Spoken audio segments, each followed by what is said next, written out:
Hey guys, HuShang here. Welcome to another StarCraft 2 lesson. In this video, we're going to be watching a game I played against Edo, and Edo is a 5k protoss player, so he's very formidable. And I'm going to be playing a build that I haven't done a guide on. So if you guys end up liking this build loader, then let me know in the comments, and maybe I'll make a build loader guide on it. It's a very fun build. It's probably my... It's the build I find the most fun right now, currently. We're going to get a Rax first, and then a Gas. And it's super easy and strong as well, so it's kind of got everything. I've been trying to get GM with Terran, and I've been using this build exclusively.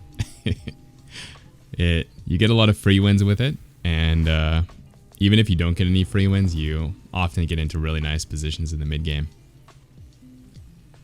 Let's do a scout here, just to make sure we're not getting cheesed or anything like that.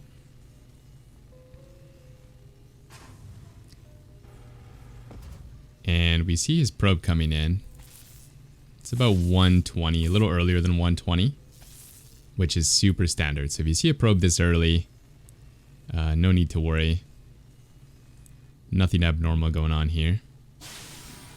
Although it is worth noting that this probe timing could still be a proxy gate. There is time for him to drop the pylon gate and then scout. But on the minimap here, you can see we're spotting the Protoss's Nexus, so nothing weird is afoot. Now here I'm going to actually go for a tech lab. You might have thinking, okay, he's got his reactor started, but no, that is a tech lab, which is not super standard. Usually you would go for that reactor. So my plan is to go for a Marauder to get concussive shells, and we're going to go for a really light pressure. And I think this is really strong in the current meta. A lot of Protosses, especially below the pro level, are kind of reckless with their first couple units. And you'll see that this guy, I believe, is reckless. And so if they are reckless like that with their first adept, you can often just catch it with these first two Marauders and the concussive shell. So I'm going to kind of posture for that. Ideally, he doesn't come in too early. He comes in after my concussive shell is complete. And if that happens, you can pretty much always get the kill. Behind this, I'm getting two more barracks. Research complete. So I pulled that SCV off the command center, which made it a little bit hard to kite and pull the guy off. It might have been better to just let the SCV die, actually, and still get the adept kill, but we did save the SCV, so maybe it was good after all. Now, as you can see on the production tab, I've started up Stim. So we're a little bit earlier. We're pushing with the first two Marauders and a Marine, and Stim is pretty far away, but that's going to be set up for a second push. We're basically going to be always attacking with this build. There's no moments where you are kind of sitting back. So I push in here. He does have a shield battery, so we're going to back up. But shield batteries aren't free, so this is nice for us. Now that we've kind of forced him to make that shield battery, it's a little bit harder for him to secure his third base. Add-on complete. Definitely not too upset about that. Just make sure you don't fight into the shield battery, obviously. Don't want to see any of you on the BattleNet forums complaining about shield batteries. Just don't fight them. Pull back here. Our factory's finishing up. Our stim is almost done. And we're starting to build up a pretty decent amount of bio.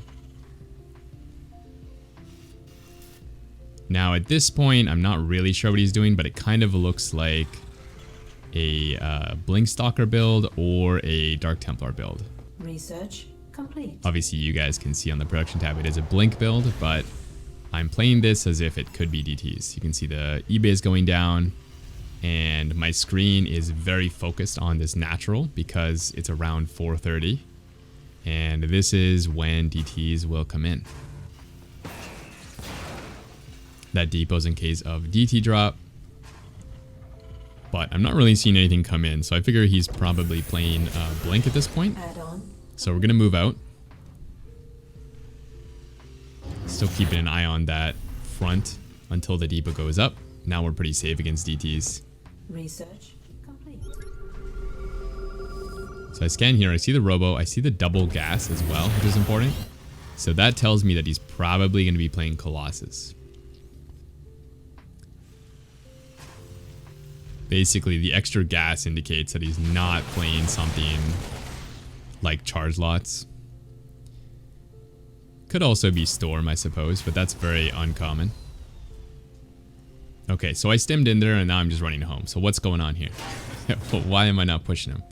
We set it this whole time to do a push and now we're just backing up. What the heck, man?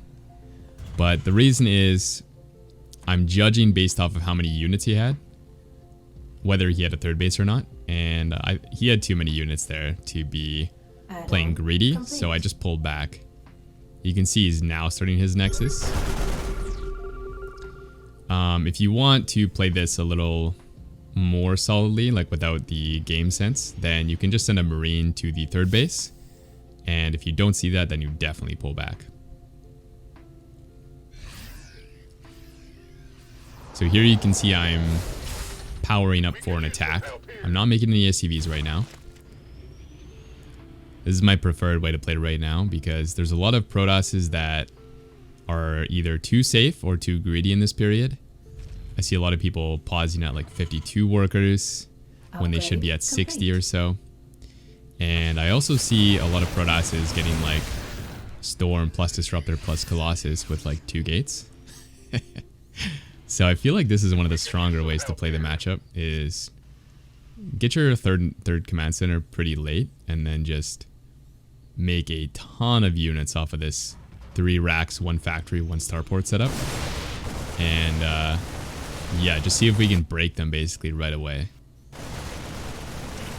It's not too easy for them to defend. They basically have to play the way they're supposed to defend this. You'll see right here, he tries to force field me out, but we just storm right in there, pick off his Colossus, pick off his Immortals, and he just loses immediately. So very, very scary build.